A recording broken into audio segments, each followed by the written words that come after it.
రోజు ఇంట్లో దీపారాధన చేసిన తర్వాత గం క్షప్రప్రసాదనాయ నమః అని 108 లేదా 54 లేదా 21 సార్లు మీ వీలును బట్టి చెప్పించుకోండి.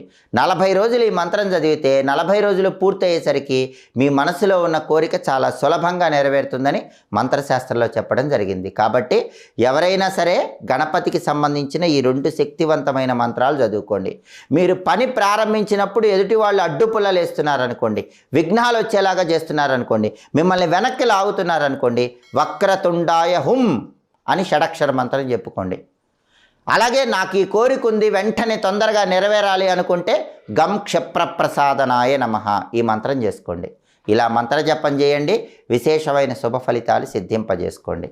ఇంట్లోకి ధన ఆకర్షణ బాగా పెరగాలంటే మీ ఇంట్లో 4 చోట్ల పాటించాల్సిన ముఖ్యమైన విధి విధానాలు ఏంటో ఈ వీడియోలో మనం తెలుసుకుందాం. మీ